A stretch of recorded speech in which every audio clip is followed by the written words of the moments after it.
Last year ADR grade 4 ভাইভাত সোধা কেইটামান question, যোৱাবেলি ADR grade 4ত অহা ভাইভাৰ কেইটামান কুৱেশ্যন যে তোমাৰ পৰিচয়টো ভালদৰে কোৱা। 1 নম্বৰত কৈছে তোমাৰ পৰিচয়টো ভালদৰে কোৱা। 2 নম্বৰত কৈছে তুমি বৰ্তমান কি কৰি আছা। 2 নম্বৰত তুমি বৰ্তমান কি কৰি আছা, এনেকুৱা ধৰণৰ কুৱেশ্যন আহিছে। 3 নম্বৰত তোমাৰ দেউতাই কি কৰে। 3 নম্বৰত কৈছে তোমাৰ দেউতাই কি কৰে। 4 নম্বৰ তোমাৰ ভাইটি ভণ্টি কিমান পঢ়ি আছে বা কি পঢ়ি আছে, তেনেকুৱা ধৰণৰ কুৱেশ্যন আহিছে। নেক্সট কুৱেশ্যন নম্বৰ 5, তুমি ঘৰৰ কাম কৰা নে। কুৱেশ্যন নম্বৰ 5ত কৈছে তুমি ঘৰৰ কাম কৰা নে। আমি যোৱাবেলি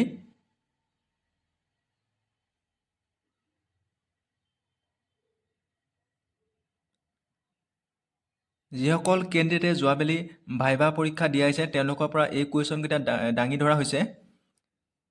নেক্সট কুৱেশ্যন, জিলা সদৰৰ নাম কি বা জিলা সদৰৰ নাম সুধিছে আৰু নিজৰ জিলাখনৰ বিষয়ে আপোনালোকে ধুনীয়াকৈ পঢ়ি যাব আৰু নিজৰ জিলাখনৰ আয়ুক্ত বা কো ডিষ্ট্ৰিক্ট কমিশ্যনাৰ তেওঁলোকৰ নাম জানি যাব আৰু বৰ্তমান যিকেইখন জিলাৰ মানে কো ডিষ্ট্ৰিক্ট হৈছে বা সম জিলা হৈছে তেওঁলোকৰ আয়ুক্তসকলৰ নাম জানি যাব।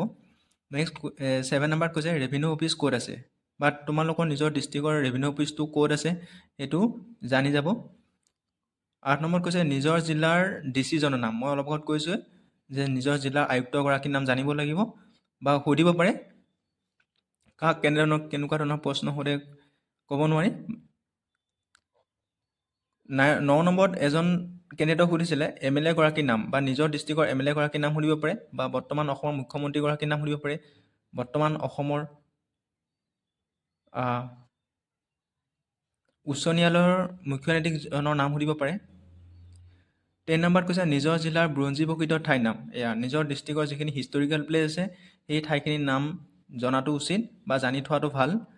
পথৰুঘাটৰ বিদ্ৰোহ কোন জিলাত সংঘটিত হৈছে বা কিমান চনত হৈছে, কেতিয়া হৈছে, কোন ডিষ্ট্ৰিক্টত হৈছে আৰু দ্বিতীয় জালিয়ানৱালাবাগৰ হত্যাকাণ্ড বুলি যিহেতু জনা যায় পথৰুঘাটৰ বিদ্ৰোহ, এনেকুৱা ধৰণৰ কুৱেশ্যন সুধিব পাৰে।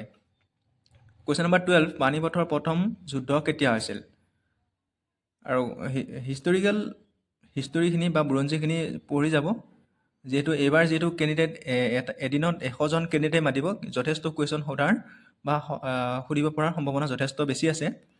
কুৱেশ্যন নম্বৰ 13, দাস বংশৰ প্ৰতিষ্ঠাপক কোন। এইখিনি হিষ্টৰিকেল জিকে আহিছে আৰু ওপৰত তোমাৰ চেল্ফ ইন্ট্ৰডাকশ্যন সুধিছে বা তুমি বৰ্তমান কি কৰি আছা, তোমাৰ দেউতাই কি কৰে বা তোমাৰ মাৰাই বৰ্তমান কি কৰি আছে, বা আৰু কুৱেশ্যন হ'ব পাৰে তুমি এই গ্ৰেড 4 চাকৰিটো কিয় কৰিব বিচৰা।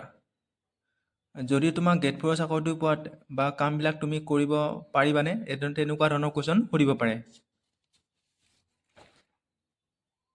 আৰু কেইজনমান কেণ্ডিডেটৰ পৰা এইখিনি তথ্য লোৱা হৈছিলে। 1 নম্বৰত কৈছে ক'ত ঘৰ, বৰ্তমান কি কৰি আছে, মানে যিসকল পেনেলে কুৱেশ্যনটো কৰিছে বা তেনেকৈ ইয়াত লিখা হৈছে ক'ত ঘৰ, বৰ্তমান কি কৰি আছা। Question number 2, first Ahom king. এইখিনি হিষ্টৰিকেল আহিছে, বুৰঞ্জী আহিছে, অসমৰ বুৰঞ্জী। লাষ্ট আহোম কিং, আহোমৰ শেষৰজন ৰজা হ'ল পুৰন্দৰ সিংহ আৰু শেষৰজন স্বাধীন ৰজা হ'ল চন্দ্ৰকান্ত সিংহ। ফাৰ্ষ্ট আহোম কিং, আহোমৰ প্ৰথমজন স্বৰ্গদেউ হ'ল চুকাফা।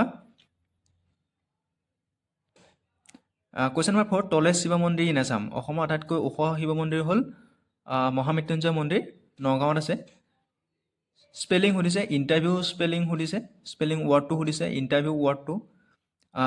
6 নম্বৰ সুধিছে স্পেলিং কমিশ্যনৰ স্পেলিংটো সুধিছে, ৱৰ্ডত সুধিছে। অসমত প্ৰধানকৈ হোৱা দুবিধ শস্যৰ নাম কোৱা। অসমত প্ৰধানকৈ দুবিধ শস্য নাম ক'ব দিছে। কুৱেশ্যন নম্বৰ 8ত কৈছে 10% অফ 165 ৰুপিজ। এতিয়া মেথছৰ কুৱেশ্যনো সুধিছে কিছুমান কেণ্ডিডেটক, তেনেকুৱা ধৰণৰ তেওঁলোক শ্বৰ্ট ইণ্টেলিজেঞ্চ বা প্ৰেজেঞ্চ অফ মাইণ্ডৰ কথা সুধিব পাৰে। Question number 9, when Assam একুইড sign. Assam চুক্তি কেতিয়া ৰূপায়ণ হৈছিল। 1985 চনৰ 15 আগষ্টত অসম চুক্তি ৰূপায়ণ হৈছিল। এনেকুৱা ধৰণৰ কুৱেশ্যন বা অসম বুৰঞ্জীখিনি বিশেষকৈ পঢ়ি যাব। নিজৰ চেল্ফ ইন্ট্ৰডাকশ্যনটো তোমালোকে ধুনীয়াকৈ ক্লিয়াৰ কৰিব আৰু